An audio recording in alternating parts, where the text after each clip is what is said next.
Saudi Cup, and welcome to another episode here for the Funkit Pod Mindful Media and Communication. And it's all about fighting today, as you see from the title.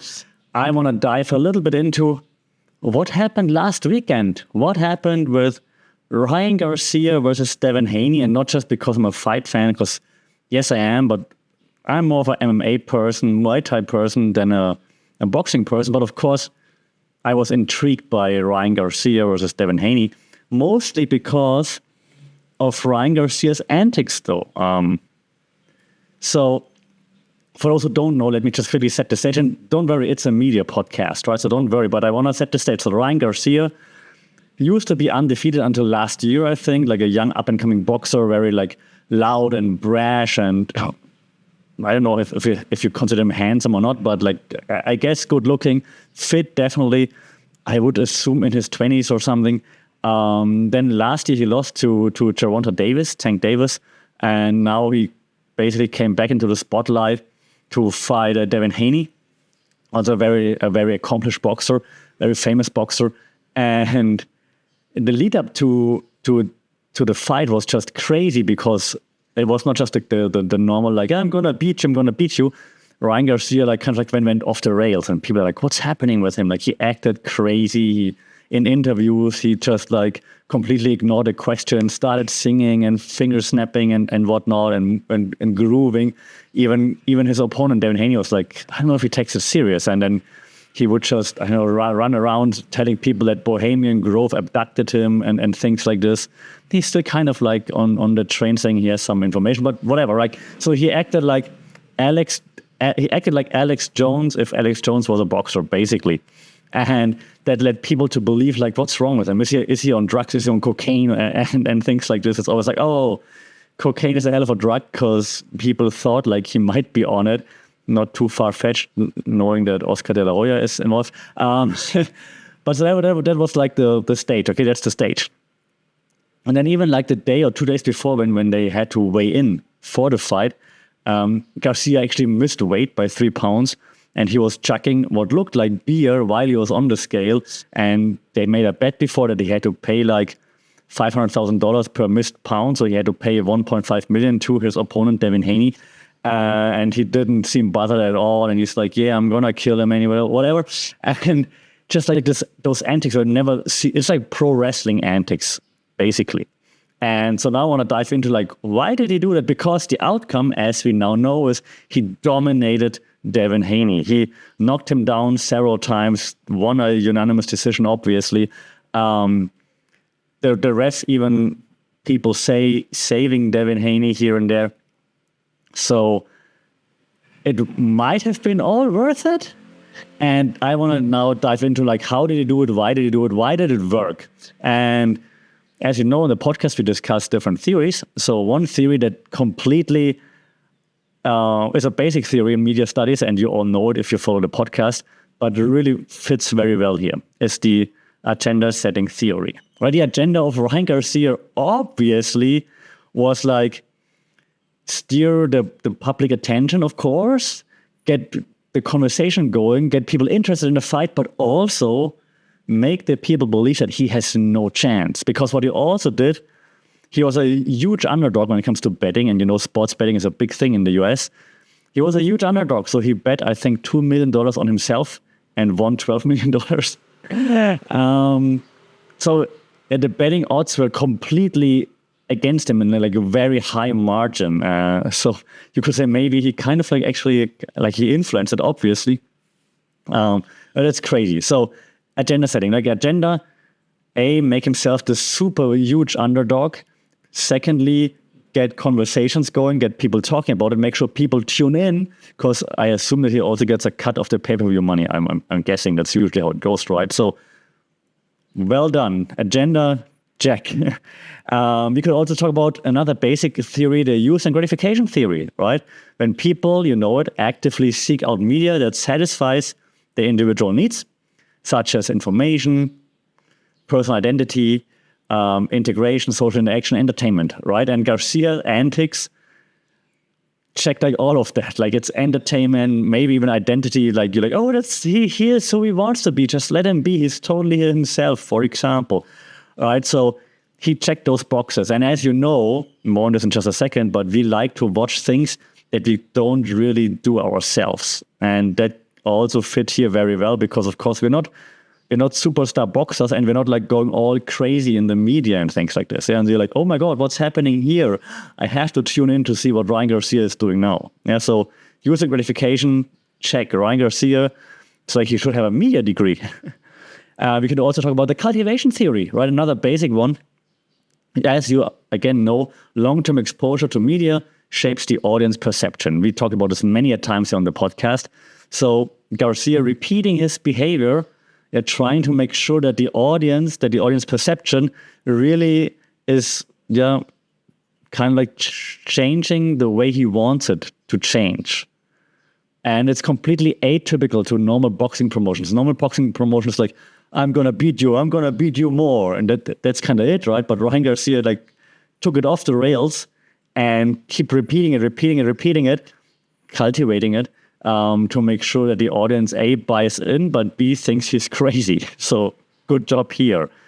And hand in hand with that goes the framing theory that we also discussed earlier like in previous episodes. We know that media coverage shapes and frames the way events are interpreted by the audience. So Garcia in this case could frame himself as the big underdog, the villain that you want to see fail, for example, right? So kind of well done because he was the big betting underdog. People tune in to see to see him fail massively, unless you're a supporter, of course. Worked, right? Everyone's talking about it, trending on social media, everyone was posting about it. Well done. Now after the fight, now the media, of course, also uses framing him as maybe a trickster because he came in overweight, because he just acted crazy and fooled everybody. But that's not what the media does, of course. From a Ryan Garcia point of view, he also used something that we discussed once or twice here in the podcast, which is symbolic interactionism. Yeah, as you know, people interact with symbols within society. And those symbols create meanings for us, right? We add meanings to symbols. So then the way Ryan Garcia interacted with the media, of course, influence how fans, critics, other boxers, his opponent, perceive his persona and his actions. So seeing him sitting somewhere shirtless, for example, with his gold chain, that's symbolic interactionism, right? We assign meaning to it. Look how he sits there, all smug and stuff, and doesn't care at all, doesn't give a damn in the world about his next fight. He's gonna lose. So yeah, that's all symbolic interactionism, assigning meaning to symbols that we see in the world.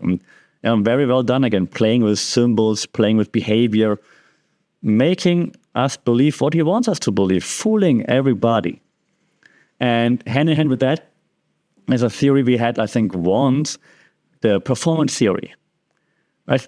This means that social interactions are more viewed like theatrical performances, if you will, okay? Where individuals, such as Ryan Garcia, manage impressions of the audience. So his behavior is a performance designed to elicit reactions, of course. And like I said earlier, in the framing theory part, that's exactly what he did. So everything we saw of him in the media was just one big performance. So he's chapeau, Ryan Garcia, well performed, right? Well performed. Every time he's on the media, on a podcast, on whatever, performance right there. You never know what you get with Ryan Garcia. In this case, very well played. Can he do it again now that we know that? But in this case, very well played. Another one that we discussed a few times before also fits here, I think, the media ecology theory, if you remember that one. Yeah, we say that different media affect human perception and understanding. This kind of explores how the platforms that Ryan Garcia used influence the reception and the effects of his behavior. Yeah? I think that makes sense. He's on different platforms. He went to lots of podcasts, he went to serious podcasts such as the PBD podcast, Patrick Bet-David, and so on. So he used different platforms to really make sure that everybody on TikTok, on Instagram, on X, on YouTube watching podcasts, that everybody knows that he's crazy. That was pretty well done. So again, hats off to Ryan Garcia. And I also want to throw in a little bit of postmodernism, because we haven't talked about this in a while. In postmodernism, we can see that reality, right, what we perceive as real, is constructed through like language, symbols, and hence can also be deconstructed to see like how does it happen. And Ryan Garcia, I think, his meta persona, his performance, that challenges all those traditional notes of like what a boxer should be like. He doesn't behave like a traditional old school boxer, like I'm just here to fight. He doesn't do that, right? He's completely different. He's off the rails in this case.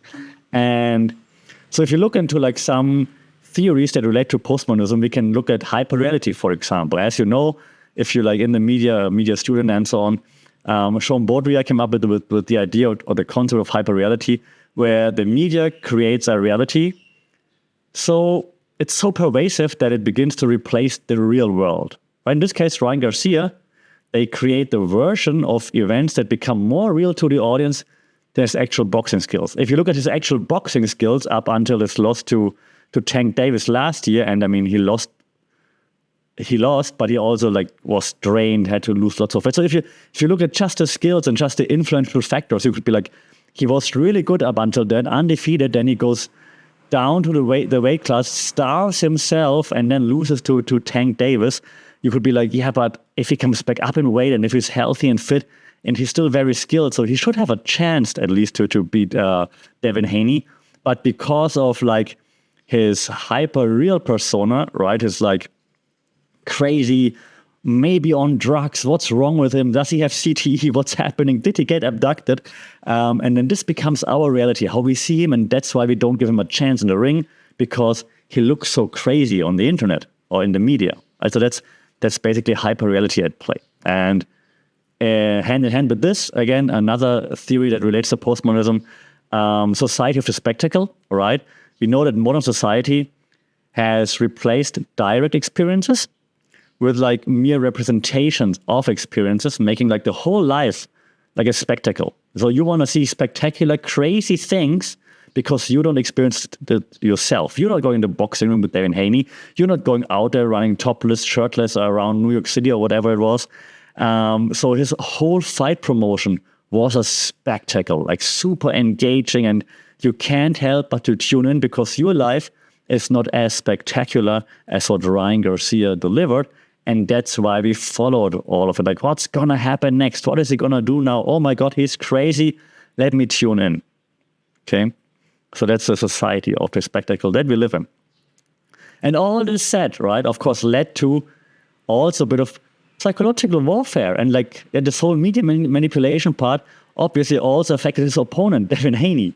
Right? So everything that he does in the media, Devin Haney sees. And then in one of the interviews where they've been together in the same room, Haney was like, I don't know if he's taking it serious. And maybe that also led to Haney not really taking Garcia serious. Like, he's not taking it serious, so I got this. Like, I'm the best boxer in the world. I got this.